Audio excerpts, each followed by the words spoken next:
Kielty, plumbing, heating, cooling, celebrating 15 years of bringing comfort to you. Feeling realty, call RJ Kielty, they'll get your system working to cool you down. And if fixing a leak is what you seek, RJ Kielty service is the best around.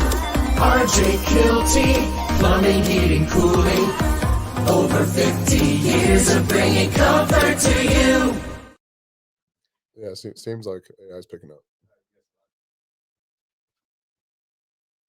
All right, welcome to episode 41 of Kielty's Corner, and we have a pretty good, big guy next to me. He makes me look really small. He said he's 6'7", but he tries not to tell people that. 6'6". Marcus Applefield here with A, former NFL player, B, prospect performance. Yep. And I guess let's start with that. Prospect performance, being in the NFL and then, kind of guide me through what made you start prospect performance. I guess a very quick and brief testimonial. Originally from Weeki Wachee. Okay. Went to Weeki Wachee High School as an underprivileged youth kid.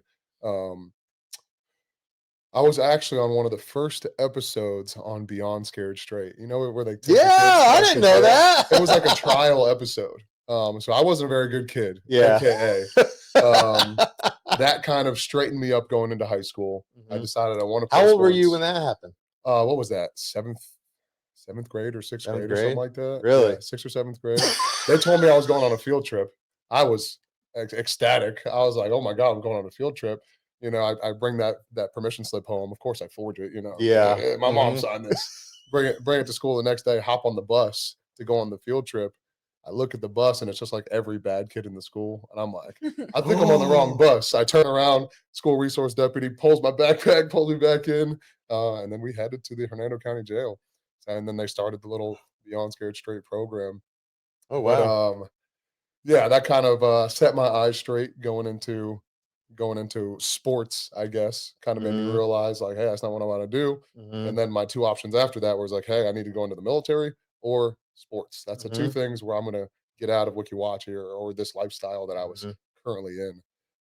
Ended up being a pretty highly recruited recruit out of Weeki Wachee High School. Ended up with over 40 Division I scholarships. So kind of got to pick where I wanted to go.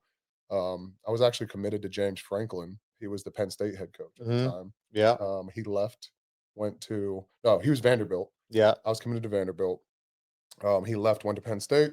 I didn't want to go to Penn State because they had all those sanctions. Yeah. Went to Rutgers University. Greg Schiano was the head coach. Okay. Wow. Cool. Yep. So I went to Rutgers, got my bachelor's there in criminal justice. I was a team captain, Big Ten All-American, all that good stuff. But we just weren't winning enough games at the time, and I wanted to get another degree from a different school. Transferred to the University of Virginia in the ACC. Yeah. Got my master's in psychology, and then went as an undrafted free agent to the Ravens. Signed with the Ravens in the 7th round during the draft. I had a few teams interested in me, so that's the good thing about being an undrafted guy is you get to pick where you want to go. Yeah. The only thing you don't get is that signing bonus. Oh, not the first or second round signing bonus, that is. A lot of people are surprised, but every rookie in the NFL makes the same salary. The only difference is that signing bonus. I didn't know that either. Yeah, a lot of people don't know that. Well, obviously, there's different incentives, and now things have changed a little bit. But yeah, a lot of people are surprised to hear that everybody gets paid the same for the first 3 years until you get that. And then it's just is that signing bonus like you get it for 3 years, like every year, or you just get a lump sum? It depends. Yeah. Okay. But yeah, usually you'll get that lump sum. Yeah. But it depends on everybody's contract. Everyone is a little different. Yeah, mine was 20 grand. The first rounders is a couple million. But yeah, ended up playing a few seasons for the Baltimore Ravens. Had a career-ending back injury. Came home, kind of had to decide what I wanted to do. There is we'll call it an epidemic of players when they get done with their sport having this crisis of identity crisis. Yeah. During my time in the NFL is when players were taking knees for police brutality and all things of that nature. I was one of those players, and of course, during that time, you get people that say, "Hey, how about you go out there and do it? How about you go out and try it?" So I knew from that point, as soon as I got out of the NFL, I was going to join a police academy. Okay. So that's what I did. I joined the Hillsborough County Sheriff's Office, stayed with them for a little over 2 years, ended up on their street crimes, gang and narcotics unit. Met my wife, had a baby. My wife yelled at me that what I was doing was too dangerous because I was doing probably right. some inner city Tampa things, Yeah. Focused on how I could make the best impact on my community after that, and it was developing athletes. So I opened up a simple speed and strength program for all the local athletes, trying to keep it as affordable as possible, thinking about what I could have afforded when I lived in this community. Mostly football players because of my background. So we had, hundreds of football players training daily. And then other sports started to hear about us because nothing that we do on a daily basis is really football specific. Yeah. Everything is speed, power, strength, and explosiveness. Other sports started hearing about it. Baseball players started coming, hockey players, volleyball, lacrosse, kind of everybody and anybody. And then parents started asking, like, hey, are you guys going to do a baseball team or a 7-on-7 football team, or are you guys going to do travel basketball? And since then, we've started the baseball organization, and then next door to you, the basketball facility. Yeah. So that's kind of how it grew and where it started. And yeah, we're excited on just the brand's growth. The number one thing that we do is development. Yeah. Usually when you join a travel team, you pay for the uniforms and you go play in games. Yeah. To where, as with us, you're going to get speed and strength sessions. You're going to get your skill sessions. You're going to learn about the nutrition. We're going to step into that recruiting process for you once they get to high school, especially now. Really? That's cool. Oh, yeah. I mean, the recruiting waters, now that NIL is in the picture, now that transfer portals are in the picture, that's what I serve to my parents. They've got my personal phone number. Hey, what are good camps to go to? How should I message these college coaches? That's kind of my bigger role within Pasco and Hernando County is, I mean, I'm getting those questions all day, every day. So, and then obviously when it comes to nutrition and everything off the field, if they decide not to play in college after their career, we're going to help them do whatever they want next. So however we can help these athletes in the community stay, and be either really good parts of this community or good parts of another one, that's what we're here to do. Yeah, I love that.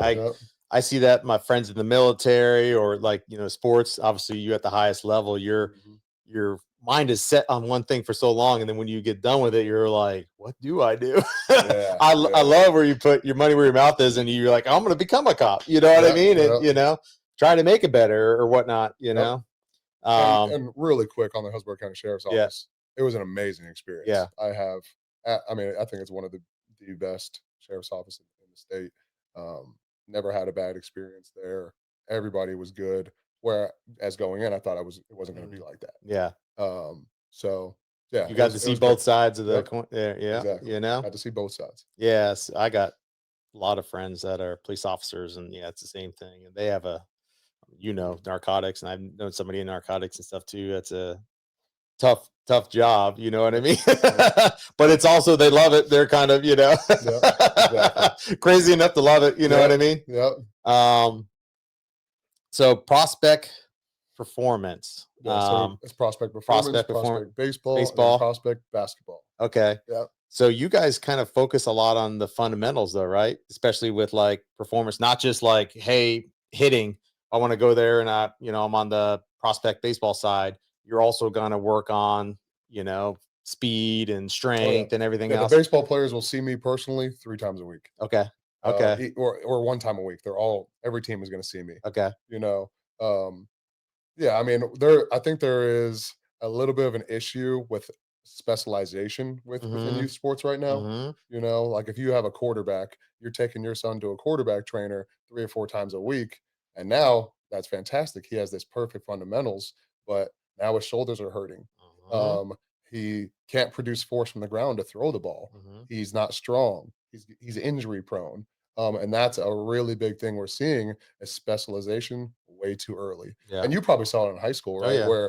Where you played whatever sport, and then some guy that was just an athlete came along his junior or senior year and took somebody's spot. Yep. Because he's an athlete. Yep. Because he's strong, because he's fast, because he's explosive. Yep. Athletes will always be able to adapt to a sport rather than a sport adapting to an athlete. I always just like playing a bunch of sports. So I captain of the football Yeah, team. But multi yeah, sports will fill that yeah, gap. and I'm trying to tell my son that as well. Oh, I just want to play football, or or just soccer, or we're getting them into hockey and stuff. I'm like, all these other sports are going to help you become better at that sport. And then training the fundamentals, you could have, like you said, somebody specialized that does it all day long, but then you get a guy that's just a natural, and he may just be natural, but a lot of it, he puts extra work in other ways. You know what I mean? So, but You'd be surprised how many of these specialization players, whether it be baseball, basketball, football, how they can't run or even walk correctly. Mhm, So they come to me, and you could sling that ball 70 yards, mhm, or you can pitch a freaking 70-mile-per-hour fastball, but you don't know how to run, mhm, you know? So mhm. that's a big issue. Yeah. I've literally seen people that in baseball. Yeah. We have Jesse here, but Yep. yeah, people that they hit good, and then you see him run the first base, and you're like, what the heck is Yep. going Yep. on? And then getting away from, I feel like football is the one kind of sport that really embraces the speed and the strength Mhm. side of things. I agree with Baseball that. is really close. Basketball is a little further away. Yeah. But they don't realize when they get to college, a lot of those college speed and strength staffs, they coach every single team. You're Mhm, not going to get one baseball specific guy, one hockey specific guy, one football mhm. specific guy. Speed strength is speed strength, strength and Yeah. conditioning at the end of the day, you know? So getting them to realize that getting stronger and faster is not going to affect their swing or their jump Mhm, shot, you know, and for them to understand that we're not bodybuilders and we're not power lifters. mhm, We're not here to look good, and we're not here to lift a lot of weight. mhm. We're here to perform on our field or court. You Yeah. know, I see it as like consistency and, like you said, endurance. If you're in basketball or baseball, you're hitting balls a lot. If you don't have that endurance, it doesn't matter if you don't, you know what I mean? It's yeah, gonna help you, and you use your whole body. I know with baseball, your whole swing is not just you're moving the arms, you know what I mean? yeah, So like having that core, having everything is mhm, important that a lot of people don't yeah. think about. Parents ask me all the time. They're like, "Hey, is he going to have 300 pounds back squatting?" I'm like, "No, this isn't a weightlifting class. Like, that's not how." I mean, you probably see it right now. There's high schoolers, in any sport that are so strong, that are Hmm. so fast, and they just can't figure it out on their playing field. Hmm. You know, it's Hmm. because they're probably doing things the wrong way. Hmm. They're too focused on the weightlifting. They're too focused on looking good and having the six packs. Hmm. Even on the baseball side of things, baseball is probably the one sport where we're like, holy cow, I don't see no like, nobody on the field looks like really fit. Yeah. But those guys can freaking dime in on a ball. Yeah, I know. They can pitch over 100 miles per hour. Hmm. So that's what you need to work on, the performance side of things. Hmm. If I brought one of my group classes to a crunch or EOS, Yeah. we would look like we have three heads, for the stuff that we do, because Hmm. everything is just unconventional Hmm. to that community. Hmm. So yeah, it's just got to teach them. Yep.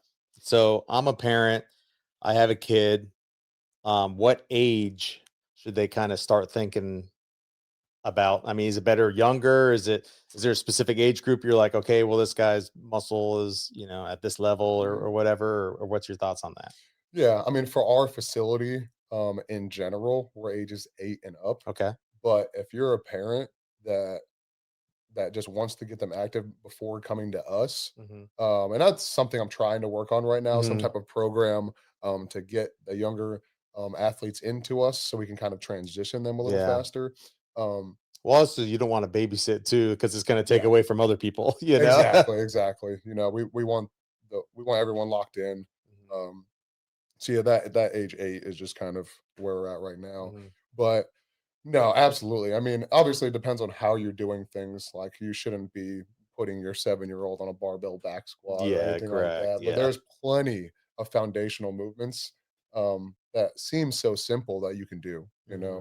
Um, I mean, as simple as running up a hill. That's one of Hmm. the most effective things that you can Hmm. do. And the less teaching, the better. Just put them in successful positions Hmm. and let them be athletes Yeah. at that age. Yeah. I mean, with new strength conditioning coaches all the time, they talk about all these scientific terms that we learn, front side mechanics and backside mechanics and ankle dorsiflexion and plantar flexion and all this stuff. I'm like, bro, an 8-year-old's not going to know No. that stuff. I'm like, put him on a hill and make him run, Yep. and that puts him in a successful position, and he'll be doing things the right way. Hmm. So yeah, simple things around the house, body weight movements, plyometrics, um, plyometrics, jumping. People don't know there's a difference between plyometrics and jumping, but that's another conversation. But yeah, plyometrics, jumping, body weight stuff, putting them in those successful positions and as naturally as possible. Yeah. But so then my next question. So I'm a parent and I have 12-year-old. I'm coming in and say it's for baseball. How is there like packages like one day a week? Is it multiple days a week? They see you and then they maybe see Jesse, or like how does that, I guess, flow? Yeah, with Jesse right now, we only see the travel teams. Yeah. But I know. So it's a whole team will come in. Yep, the whole team. Okay, that's cool. So it's extension of a practice kind of a thing. Instead of going to the field, we're gonna go there. That's pretty cool. They get once a week at a field. They get once a week in the indoor facility, either batting or pitching or catching, and then they get once a week with me. Okay. Yeah, so I like having the teams because now we can teach mentality, teamwork, all the things of that nature. A lot of people look at all these college programs and they're like, "Man, this head coach is doing a really good job." The head coach ain't doing that. Yeah, it's the strength and conditioning staff. Yep. The strength conditioning staff is who's with your team every day. Even on my side, if an athlete's coming to me, the football coach is with them once a week, or the basketball coach or the baseball coach. I was just going to ask that. That's They're good. with So me you're 3 times yes. a week, Okay. right? So it's my That's obligation to instill that guidance and mentorship, to make sure they're locked in at the right times, to make sure their hands are in their pockets, to make sure that when they walk in that door, that their attitude's right. It's my job to make sure how good their school day went, how bad their school day went, to lift that confidence up, to make sure they're flexing in the mirror at some point, Yeah. So confidence, mentorship, and just that whole side of things is something that's completely, not looked at enough. Yeah. So I mean that's a main reason why people come to us. Is for It's just not. Yeah. I mean, the other stuff, that matters, and that's what you're there for. But like mindset too, to be in the NFL, you have to have, like you said, you could have all the talent in the world, you could be biggest, but if you don't have the right mindset, I mean, that means everything. So in regards to the training, if you're just any sport player and you want to come train with me in our weight room and on our speed work, we have monthly options and we have punch card options. If you want to come if you want to come twice a week, 3 times a week, or 4 times a week, there's options for that. Or if you just want to say, hey, I want to buy 5 classes and use them as I want, there's spots for that too. Yeah, that was my most important thing as I do anything, right? Even with this podcast, how is this going to help my athletes? Yeah. Will this benefit them in any way? When I talk about my pricing, how will this benefit my athletes? Can this help them? Is this going to hurt them? So anything that we do it will always be athlete based. I love that. And if you stick to that wholeheartedly, then everything else will come. You know what I mean? That's I put my people and I put my customers in that same light, that if I focus on them, solving solutions for them, giving them a good place to work, everything else, you have a good employee that's going to be happy to work there and they're going to take care of your customer. And it's the same thing with an athlete. You have, what people need, you offer the service, you follow through with it, you do a good job and wholeheartedly. And that's why when we host any type of camps, I know Jesse has his camp coming up this Friday. When we host camps, people know that it's going to be great. That they know what to expect because they know what type of people are in the building. I've got a few coaches on staff, and we don't need cleaners because we all take care of each other and everybody respects the facility. Even the players, before they walk out, they're looking on how they can clean the facility. And hopefully that adapts to being in their house. And picking up after themselves and things of that nature. But just taking care of people and they'll take care of you. I think that's the most important thing and biggest thing that we'll do. Yeah, actually, so my a good friend of mine, Mike Gregory, he's the coach at Tampa Catholic. Yep. And he was talking the same thing about strength and conditioning. He just got a guy in that's like a master C, whatever. What's the terminology for it? To like your guys's CSCS. CSCS, strength conditioning coach, yeah. And he knows the guy. He coached at Georgia Tech.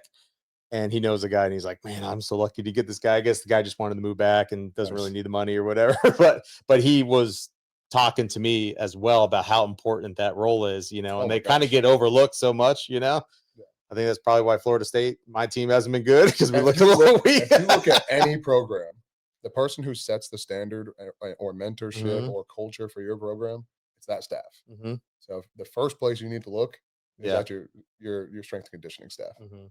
That's who's with your team every Yeah. day. You're exactly right. And he talked about setting the tone, and they get in there. The guy's just like, so positive. It's contagious. You know what I Yep. mean? And uplifting everybody, getting them to push themselves. Yeah, So, you absolutely. know what I mean? Exactly. That's what matters the most. If you don't have that right foundation. Yeah. So yeah, just teaching parents and players in the community about what a strength conditioning and number one, the difference between a private trainer or a what are they called? Just yeah, they're just called private trainers and then a Hmm. strength conditioning Yeah. coach. The certifications in and of themselves are wildly different. Hmm. I couldn't if my mother wanted to come and train with me and said, "Hey, I want to lose weight," could I help her? Yeah. Yeah, but it's gonna look much different the way Yeah. I help her. You're Um, not geared towards that. You're no, specialized in helping yeah, athletes. Yeah. athletes, group training, speed, explosiveness, fast twitch muscle fibers, making Hmm. making sure we're hitting everything. When it comes to hypertrophy, if a bodybuilder came to me, I can't help him. Yeah. My bro, I can make you fast and strong. Yeah. I don't know how to make you look good. Yeah. You know, but yeah, I mean that's the difference between a personal trainer and a strength conditioning coach. Mhm. So there's plenty of people that are personal trainers out there that will go to a field, throw a ladder and cones out, Mhm. and it's okay. Something is better than nothing, but you definitely want someone that's rock solid on what they do. Yeah. And like you said, it's more to it too. I mean, creating that mentorship, that's going to push people, and creating that respect Mhm. between each other is going to push people. That's, Oh you yeah, know, yeah. We have something outside of our door called the Thought Box. Um, it's something that I did at our team did at Rutgers, and the Thought Box is essentially before you walk in the door, grab your thoughts, throw it in this box. It's just a chalk mhm, ball, so that when you walk in that door, the only thing you're thinking about is getting better. mhm, Can we help you with your bad day at school, your good day at school, your girlfriend broke up with you, or anything of that nature? mhm. Yeah, absolutely. Yeah. Or if you're having trouble with college coaches or getting that scholarship, Mhm. but we want you locked in for that work that we're about to do. Yeah. You You know? want to get that junk out of your mind, and that Yep. sometimes that's the best therapy. Yep. Yep. Going out Exactly. there, and you're at the end of it, you're like, man, I feel good now. You know what Yep. I That's mean? the You turn goal. somebody around. Yep. I notice if I work out in the morning, the rest of my day, stressors don't really stress me as much because, Yep. I kind of have a capsule around me that stuff doesn't bug me as much. Oh yeah, same Yeah. here. Yeah, and I make sure if I go to a public gym, I wear my big old headphones, Hmm. and Hmm. that's church to me. I'm Yeah. getting it all out. Hmm. So yeah, it's very important. Yeah. Oh, what was I'm that? sorry, Brooke. I Oh, haven't. no, you're good. Brooke asked me You're questions good. either. We have a lot here. Okay, so let's see. Megan Chappell said we love Marcus and everything he creates for the athletes in our community. And then Thomas Holcomb said, "Let's get it." And then Nikki Burke had a couple questions, and I think you already answered these, but she said, "This is awesome. How young do you recommend starting? And do you offer small group or private lessons, or is it just teams?" Yeah, we do small group and private lessons Mhm. pretty often. And then the only teams that we do are, if a girls flag football team contacts me, I'll contact the coach and we'll get them in on whatever day they're available. So we do have, the team small groups. Obviously we have the travel ball teams coming in, but yeah, when we're free and we have that time, we do small groups and privates all the time. And thank you, Megan. Yeah. Megan's awesome. All Yeah, those she is. guys are awesome. We know them Yeah. all. Mhm. Mentors. So I know for you to be able to mentor people the way you do, you probably had maybe multiple mentors, but you had mentors along the way. Can you Yeah. speak on that? Yeah, 100%. I'd say, well, I grew up in a household with a single mother. Me and my brother had different dads. Both of our dads were in prison at the Hmm. time. Um, I have a great relationship with my dad now that he's out of prison. Um, and I'd say that he is probably one of my biggest mentors. I feel like he's one of the wisest men I know right now. So I go to him quite a bit. But in high school, I'd say it was my high school head coach, Hmm. Mark Lee. He Hmm. is the athletic director at Crystal River right now. Oh, really? Yep, he just got back from the XFL. he was assistant coaching with Anthony Beck with the Battlehawks. Anthony Beck was also one of my mentors in high school and college. He also he was an ESPN announcer. He called a bunch of my college games. So that was really cool that one of my mentors could call my games. That is really cool. Yeah. So I'd say those are probably the two people in high school and college was Mark Lee and Anthony Beck that kind of helped me shape who I am. Obviously, Mark Lee in high school brought me to all the football camps and showed me about the recruiting process and all that good stuff. So, yeah, Mark Lee and Anthony Beck. And now I'm able to have that growing, everlasting relationship with my father. And, he That's awesome. So wiser than his years. So, yeah. So he changed the ways he was doing stuff. And oh, yeah, absolutely. Yeah. He owns a furniture moving company, Applefield's Delivery and Moving. Here in Port Richey, and he's awesome. Yeah, that's what life is about, That's awesome. Yep. I want to kind of. Oh yeah, let's throw some photos up here. Oh, in regards to, I think we brushed on it a little bit. How early can they start training? Yeah, I guess it's kind of like a loaded question, because it depends on how you're doing it and what you're doing. But I have a 2-year-old. I train with her. Yeah. Yeah. So we have Animal Mondays to where our program is imitating animals. We do crab walks, we do bear crawls, we do frog jumps. I'll put her on the balance beam and I'll throw little stuffed animals at her and she'll have to dodge them, so that's awesome. little things like that are naturally induced. In my mind, that's a strength conditioning program.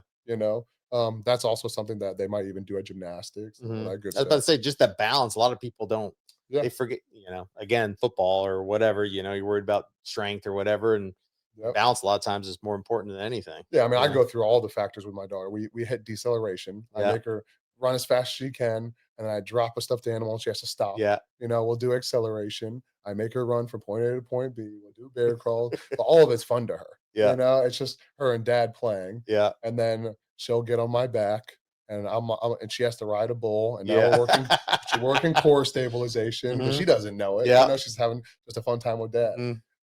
So, I mean, I have a 2-year-old working out right now. I have a 2-year-old daughter too. So if she ever gets in flag football or whatever, let me know. And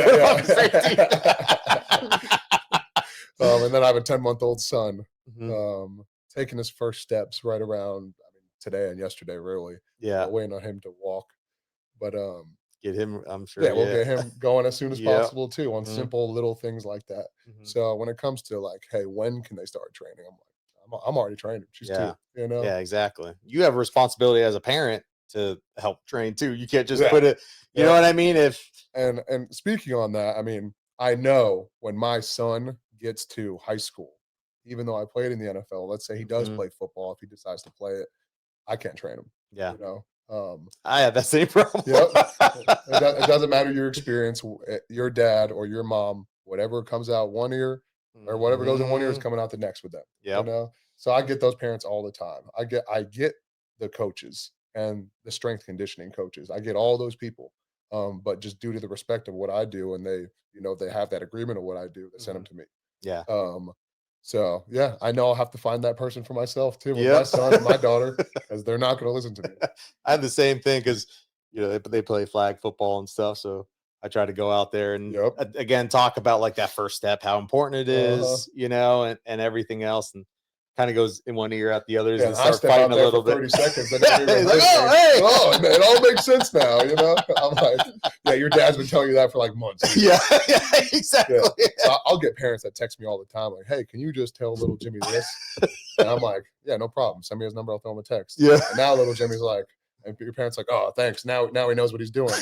I'm like, and I mean, that's the least I could do, But yeah, that's just how it goes. That's how I was, I didn't have obviously that relationship with my dad, but even with my older brother, he would tell me to do things in one ear out the next. Yep.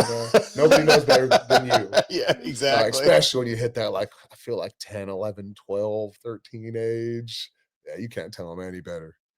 So, yeah, my oldest son, he thinks he's like 15 or whatever already, and he's 7, and he's just oh yeah. But I will say, because I'm coaching a a flag football team with them, which God, man, I kind of got conned into it, but because I'm on the sideline yelling. Oh yeah, I'm one of those dads, you know. Yep. And he is actually listening a little bit and wanting me to coach. I'm like, no, I'm here coaching everybody. I'm like, I did this for you, but I'm Yep. you know what I mean? This is Yep. not, not about you. I got to coach everybody, Yeah, youth So I'm able to push youth them that sports way. in general are hard, so it's good when parents like you step up, Mhm. but yeah, it's really difficult Yeah. to watch them youth sports sometimes, certain leagues and teams, and obviously I'm as biased as it gets. Mhm. I don't coach anywhere. I'm not affiliated with any organization, so I hear and see everything and anything under the sun. Yeah. You know, the things I see in the youth sports world It's can crazy. be wild. Compared to when we were there, like, Yeah. so I play hockey, and I was at in Wesley Chapel. I played a game, and it was actually on like a Saturday to move our games or whatever. And then they had the kids after, and they were probably I don't know 8U or something like that. And the stands are full. It's in the Busch Gardens one. So I mean, the stands are full of people. They got flags. Everybody's yelling, screaming, yelling at the coach, yelling at the players and stuff like that. And I'm like, what's one of the parents? I'm like, this must be a competitive, like a tournament or something like that. There's national people, blah, elite. blah. They're like, no, this is just a regular rec game. I go, Yeah. I don't know if I want to be a Yeah. coach. Yeah, this is pool play. Yeah. I'm like, which helps you guys there. I think parents want to invest in their kids a little bit more with sports and stuff like that nowadays. Yeah. But I'm like, oh my gosh, like these parents are getting a little bit, crazy. Yeah. So I'm sure you probably see a little bit of that too. Yeah, even with our travel basketball, it's getting up and running right now. Mhm. It's been a goal for us to keep the parents out of the coaching aspect. Yes. I you think know? it's setting expectations right away. Yeah. With them too, hey, little Billy needs to play more, or whatever else. Obviously, it is really nice and really convenient when parents are already around. They're going to be at the tournaments. They Yeah. also might be really good coaches. Yeah. But you might get other parents that say, "Hey, you hear that daddy ball term Yeah. all the time. Yeah. Oh, daddy ball." Mhm. Even if that player is really problematic, is Yeah. most likely the best player on the field Yeah. anyway. Yeah. But that's just another issue that's run into all the time. Yeah. is So that you those- guys try to create that separation, right? yeah, I love exactly. that. I And mean, if it is a dad, yeah, just put him on a different team. yeah. Mhm. Um, and as a dad, I feel like you don't always want to be coaching your son. There needs to be that Mhm. drop off at some point, Mhm. to where just to see if he's actually coachable. Mhm. You've been coaching your son all the way up until high school, and now he gets Mhm. to high school and how he's struggling Mhm. because you've been the only coach he has. There needs to be adversity. I mean, that's my number one goal at the facility is to make sure everyone loses. Yeah. Because I get some really elite Get them to that athletes breaking point. Yeah. that have never lost a flag football game. Mhm. I'm like, well, you're about to walk in these doors and lose today. Yeah. And see how you deal with that. Mhm. So yeah, losing is so important. Um, yeah, when our basketball team goes to their first tournament, I hope they all get blown out. Mhm. Now we know how we need to get better. Now we Yeah. know what we need to work on. Now we know what our coaches need to do. Now we can enhance things. If you're just winning all the time, there's no room for improvement. Yeah. Or you're just in the wrong league. Yeah. Well, you see that a lot of times with teams that just win, win, win, and then they, nobody really stays on top because they, you know what I mean? You're not pushing yourself to get better. You know what I mean? Yeah, or and especially in the sports world, they'll throw together a super team of Mhm. Oh 10 yeah. kids, and those 10 kids play together forever. Yeah. But then the one kid from each team goes on other teams, and now they need to play a different role, Mhm. or they're starting to lose games. And now just because they're losing the love of the sport. Mhm. Mhm. Mhm. So It dealing shouldn't with be that like that. adversity Yeah. and teaching them how to, you know, take the consequences, I guess you can call it, of losing Mhm. and making it into a win is so important. Yeah. So I will make them lose at the facility, but I'll make sure they walk out a winner. Yeah. That's the number one Yeah. thing to make sure that, hey, bro, you're not a loser just because you lost. Yeah. You know, um, if you're walking out of here and you're winning every day and everything's easy peasy lemon squeezy, I'm not doing my job. Yeah. And coaches should look at the same way. And you're going to get to a point, whether, in college or, if you make it to the highest level, I mean, there's, That losing is versus part of gonna the game. Yeah. And you better, and it's kind of just kick up. So you got to be mentally strong too. Exactly. Yeah. And it gets worse and worse and Yeah. more political and more political. Yeah. So the faster you can learn, the better. Mhm. 'Cause Let only it brush gets off worse. your shoulder. Don't let it affect you. And just, you just look inside yourself, get better, move on, you know? Yep. Control what you can control. That's all you Exactly. can do. Mhm. I mean, and they learn that throughout the college. I feel like that's kind of the really big eye opener for a lot of high school athletes, or I guess even those youth players, is when they get to high school, how that college recruiting world works and how Yeah. cutthroat it can be. Yeah. Then they're Yep. like, dang. And I feel like that it's also been a trickle down effect. They see what's happening in the college and the NFL world, and all of those actions and the stress is getting added to the youth world. Mhm. You I know, so believe they're like, that. we need to go right now because kids are getting offered in freaking middle school and on all Yeah. this. And you could just see the stress getting down past to the youth sports, and the parents get this fear of missing out. You know, I get asked all the time from a mom last night, actually, right? She says, hey, I was talking to two moms and their kids are going to this camp and that camp and that camp. I'm like, don't worry about those camps. Mhm. I understand that you have the fear of missing out and you want your son to go and to have this exposure. Mhm. Those camps don't matter. Yeah. Like, text me. I'll let you know what camps matter, which Mhm. camps don't, you know? So you can see parents are getting stressed, you know? Because I'm sure there's money in those camps, so, you know, Yeah, there's probably yeah, more and more camps now. yeah. You I know? mean, yeah, and depending on the sport, depends on which camps are good and which camps Yeah. are not. But in the football world, college camps are good, you know. Yeah. In the wrestling world, those big tournaments are good, you know. Mhm. So yeah, every sport is a little bit different. I'm even learning about the tennis world a little bit Yeah. right now. All right. We have Yeah. a couple travel tennis teams and Mhm. stuff like that. But yeah, I can definitely see the pressure, the fear of missing out, and I think that is a really big root cause of youth sports. Mhm. You know, because these parents they're just freaking out a little bit. Yeah. And then the kids feel like they're a failure kind of a thing. And Yep. yeah. Yeah. Yeah. Um, A lot more stress yeah. that the kids really don't need, you know? Yeah. At the end of Or the day, parents, really. at that youth level, just make sure they're loving it. Mhm. Make sure they're loving it. If they're not loving it, then they're not going to want to go to practice. You're going to be Yeah. dragging them. You Yeah. know. They're not going to put the effort in, you Yep. know? Exactly. Yeah. So that's my goal is, and I get those players all the time. Hey, you know, they had a horrible season last year. The relationship with the coach wasn't where he wanted it to be, Mhm. and I don't know if he wants to play anymore. I'm like, just get him into the facility, get him around other athletes that want to be here, that Mhm. want to get better. Once you put your player in that environment and that vibe, all of a sudden it starts to come back. Mhm. You know, and then hopefully they can go into the next season and pick things up. I've seen the same exact thing the following season. Hey, same coach, bad relationship again. Mhm. Well, let's just assess and see what we can do different and control what we can control. You Yeah, know, exactly.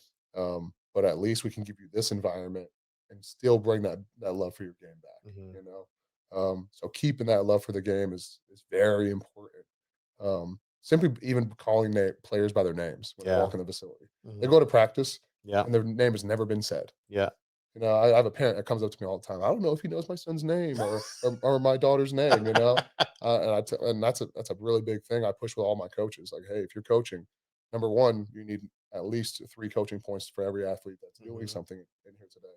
And then during those coaching points, call them by their names. Mhm. It's more important than people think. Mhm. Not just the coaching world, but even just the regular world. You know, Yeah. in college, we were had to know the name of our janitors and our cleaning crew and all the staff in the facility. I Um, like that. very important to have those relationships. You know, everyone has a job, Mhm. Yeah, it's and true. every job's important. It's a big wheel, and everybody's got to grease it Yep, yep, to make it exactly. keep moving. Yep. So yeah, just simple things. I call them players by their names, asking them how their day was.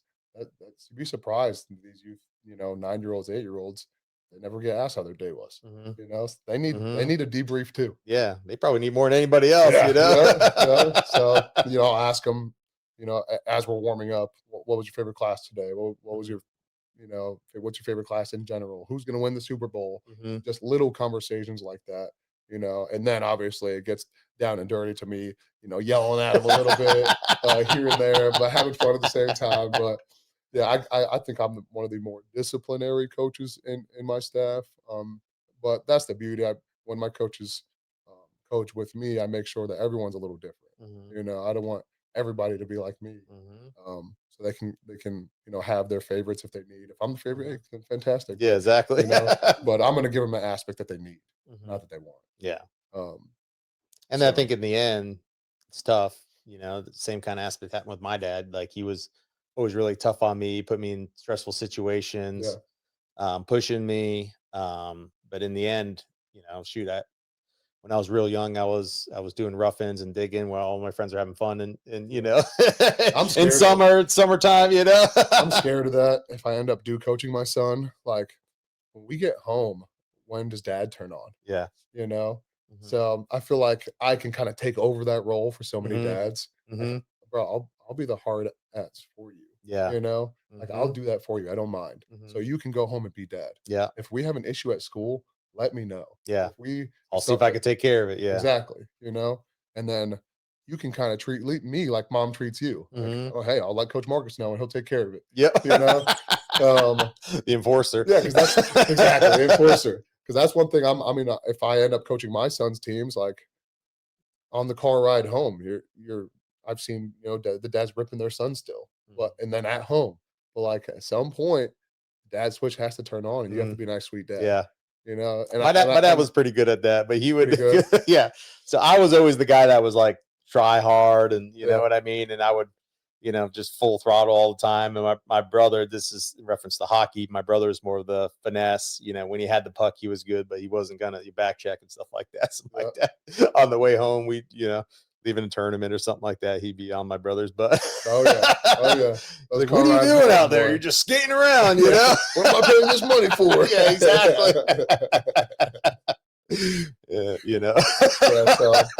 So dads have utilized me in that nature as well, to kind of have those conversations with. But obviously, sometimes it means more from me. Sometimes it means more from dad, depending on the subject. I get those small little texts all the time, like you were saying earlier. Hey, bro, I love that. Yeah. Hey, can you? Yeah. So I'd say 80% of what I do is that mentorship. And the 20% is making them faster and stronger. That's the easy part. Yeah. They're going to get faster and stronger in there. Changing their mindset and their habits that's the hard part. Yeah. But I've had players walk in day one. That's how it usually goes. They walk in, they see this big old tattooed guy. This dude's 6'7" tattooed. He's yelling at me. And they're quiet. And then week 3, week 4, week 5, I can't get the kids to shut up. Yeah. But I'm like, dang, this is what I'm training him for. I want him to be confident. He's freaking, I can't, coach, gotta take my shirt off. Got flips in the mirror. I'm like, yeah, bro, take your shirt off. Go for it. Because 3 weeks ago, you were pulling your shirt down when we did jumping jacks. Yeah. We don't do jumping jacks. Yeah. But just changing that mindset, So I love to see that growth. That's my payday. That's my payday in a youth player. My payday for the high school players is sending them off to college. Yeah. My payday for the college players is when they come back and train with me for the NFL Combine or for their professional sports league. So when they come back to me, when I can still mentor them, even when they're done with sports, that's my payday. Just like I still talk to all my college coaches. I've played recently enough that all my college coaches are still coaching. So yeah, my O-line coach at Rutgers just took the UCF job. Really? So Yeah. I'll be taking all my guys and taking them to UCF. And Get that's that really cool to experience. see that full circle. And then hopefully when all my players are dads, they're bringing all their sons to me. So that'll definitely be my payday. I'm excited for that. Who is, I guess, the highest ranked recruit, I guess, in any sport that you've had a chance to put them through college? Well, we've been only open for this 2 years. Yeah. So you're not gonna. So we haven't seen that full turnout. Yeah. But I've taken some sophomores and put them in college. Yeah. But I have some guys I've had at 10 years old, and now they're finally in high school. So 3 years will be my first class. Yeah. Where I saw them from youth, 10 years old, to seniors in high school. So we'll be able to see that full turnout. And that's usually like I don't do ads on Facebook and or Meta and Twitter and all that stuff. People just see how my athletes do on the field, and they're like, "Where's that kid training?" And that's how people come to us for the most part, But yeah, I'll get that first full turnout class, I guess, from 10 years old to youth to high school in 2 or 3 years. But since the facility opened 2 years ago, we've had 80 D1 scholarships alone. Wow. Yeah, so we've sent a lot of guys to college. And that, like you said, I think they'll exponentially keep kind of Yeah, it Go, grows. yeah. It grows and grows. Exactly. That's cool. You got some studs in that, in that sophomore range or whatever that are coming out that you feel like are. Yeah. I'd say I've got at least 5 to 10 guys that'll be D1 football Yeah. players. And now we're starting to pick up the flag girls as well. Um, I've got a few soccer girls. They'll be D1 soccer girls. Yeah, they're just at that age right now. Yeah, obviously, the more you're around, the more turnout that you get from youth to getting out of your program, and then hopefully coming back to your program. Yeah. My pro guys, every break, spring break, Christmas break, they'll come back for 2-3 weeks, and then for combine, we'll take our I guess first real combine class from January to March next year. I'll probably take 4 or 5 guys. Yeah. You train them, feed them, house them, and then I'll fly to Indianapolis for the combine with them. That's the most important day of their lives, you know. I hope to do That's that with other cool. sports as well, but yeah, seeing that payday from them going from high school to college or college to the pros is awesome. Yeah. And knowing that you're a part of that and that development, and you know what I mean, hopefully having their mindset right as well as their body, that's Yeah. I mean, even my youth that's guys, cool.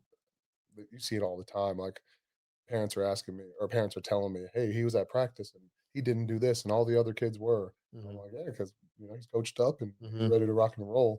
Or his running form, people are asking him like, "Does he just naturally run like that?" I'm like, "Nobody naturally runs like that. It's got to be taught." Yeah.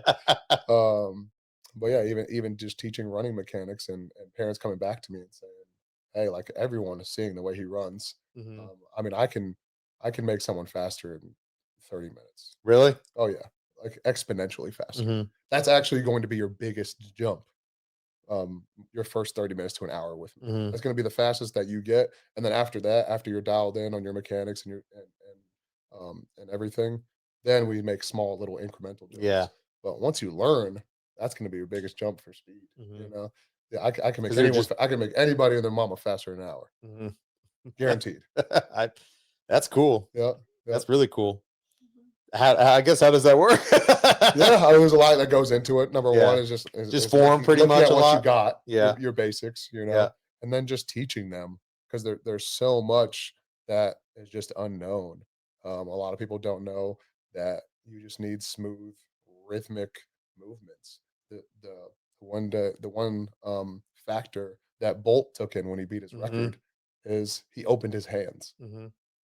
Because he learned that when you close your fists, it makes your forearms tight, which in turn makes your biceps, shoulders, and he learned that he was shrugging when he ran, and everything was just tense.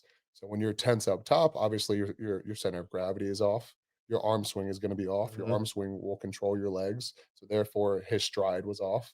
And all he did was open his hands, relaxed his shoulders. His arm swing improved. His strides improved, and he beat his personal record. God, he runs like he's not going that fast. Yeah, that's how it should look. Yeah. A lot of people think that just because your legs are moving faster, you're running fast. But I can talk about the mechanics, the front side flexion mechanics, the backside triple extension mechanics, and all these mechanics. But like I said, for the youth players, just putting in them. I tell them one time, put them in a successful position. With the high school guys, I can talk to them about the science and the mechanics, and how to correctly move your arms. A really fast coaching cue is a lot of players they swing side to side, which in turn makes you run on a lateral level where we want to be as linear as possible. So making sure that each arm stays on their side is very, very important. Just simple cues, and then teaching them where to strike the ground, how to strike the ground, what part of your foot that you need to strike the ground with. Very, very simple things, but it just all adds up. Cool. We have a couple more Oh shoot, comments. yeah, we got a lot. All right. Okay, so K2 Carpentry just left like a excited emoji face. Sweet. And then Regan Weiss left a couple comments. His first one is, "It's the beard for me." Oh yeah, we're going through a beard phase right now. Big beard. He said, "This man is is a highly underrated business owner in this community. He should be in everyone's Rolodex or contacts Had multiple conversations with him, and his future is as bright as it can ever be. And then he also said, I want to race Tanner Kielty after I learned the rhythmic. I Reagan, appreciate you that, got no Reagan. chance, buddy. Appreciate that more than that, man. Well, I'm gonna teach him how to run before you guys race. Man, me. Yeah. When I took speed camp or whatever, I was one of the guys that I was really fast to like 20 yards, but after that, I'm not. Yeah. I'm fast, quick, off the line or whatever. So but we that's teach a about sprint it. in 3 phases: the acceleration phase, the Yeah. transition phase, and the max velocity Yeah. phase. So that's the way we see sprinting at a linear level. Mhm. Um, I only had the first phase down pat. Yeah, exactly. So, or you tried to hit max velocity in the beginning, and then you're cooked. You know? Yeah, exactly. Yeah. Yep. So going through your phases is very important. But yeah, that could have been an issue. Just us talking. Yep. Yeah. I got one more question, and I asked this to everybody, and then I want you to give all your contact information, everything. And I know we're gonna put it up on here. Jesse will put it up on here. But in 5 years, I know you're growing really fast. But in 5 years, where do you see yourself? Yeah. Obviously, we want quality growth. You know, Yep. and that's one thing that we started baseball very quickly. We started basketball very quickly. So now we need to take a step back, really tune in on what we're doing now, making sure that our speed strength guys are still getting everything they need. But I think that we need to be in one place. Yeah. I think that if you can go to a facility, I agree with that. and get everything you need, and everything revolves around strength conditioning, and we can train all the baseball players, all the basketball players, and do everything, and have our own leagues at a very high quality level. That's what people need. That's what people want. That's what athletes need. Um, yeah, so I think obviously getting into that. I mean, so many people have tried to do it. Yeah. You know, Generations Church tried to do it with the G Sports Complex. I say it all the time. It's not about what you build. Yeah. It's about who you have in that building. Yeah. So 100%. if you have all of the correct pieces of that puzzle's going to look dang good. Yeah. You know, but if you just have the outskirts of that puzzle, you try to fill it in, pieces aren't going to fit. Puzzle's going to start falling apart. So that's our goal right now, is to get all of the best people in the community around our athletes. If we can make a super team, a super staff of coaches and teams, that's what we need. So, And that's 5 gonna be your years, draw. hopefully we're in one location. One location. Whether that's at a local rec center, maybe we can go to a local rec center and say, hey, you know, can we rent the rec center, the fields, the basketball court, all this for this price or whatever it is. But yeah, I would like everything in one. So much of maybe like an IMG kind of feel to it, but Yeah, more. and obviously the other aspect Yeah. naturally kind of comes to it. Yeah. Hey, now we're offering after school Yeah. programs and schooling and tutoring. Mhm. You got, and now teachers are getting involved, and Mhm. now we have our own grade system. But yeah, I mean, that's one thing, is you can't just blast everything right away. Yeah. It needs slow growth. Yeah. You know, and usually it starts around the sports, the teams, making sure everything's locked in. And then the schooling will follow along, or you start the schooling and then you start to slowly add the sports. you Yeah. know. It has to be one or the other. You can't just jump in full Yeah. blown. I agree Right. with that, because you could, like you said, you could build something and it looks all good, but it's lipstick on the pig if you don't have the right people, if you don't have the right processes. Yeah. Mostly people. Yeah, IMG. I mean, obviously, it'd be a similar construct and structure, but this would just be more community based. Yeah. You Yeah. know, making sure that we're hosting community days and tournaments and everything, whereas IMG is a little bit more privatized. Yeah. And we They're would more try to corporate and everything. Yeah, I feel exactly. like, And then players from all over the country are going to IMG. Yeah. So I mean, nobody in Bradenton probably even like Yeah. actually goes to IMG. No, I don't You know. know, So like, either. they're not recruiting in Bradenton. You know, so I think that would be our really big focus, is making sure we're not doing that. Like, we're Yeah. staying in the community. Taking care of your community. Yeah, Yeah. because we already talked about that. You take care of your community, and they're going to take care of you. Mhm. So, yeah, hopefully we can get in one building. You Yeah. know? That'd be awesome. Cool. Yeah. Well, thank you, Marcus. I Yeah, appreciate thank it, man. you. This was Appreciate it. awesome. Yeah, it definitely Yeah. was. Keep kicking butt. I mean, you're going to pay a lot more dividends to just sports by changing people's mindsets and everything at a young age. So we appreciate you. Yeah, appreciate it. Oh yeah. Details. Oh, socials. Like I said, we have Prospect Performance which is our speed and strength side of things. we have Prospect Basketball, and we have Prospect Baseball.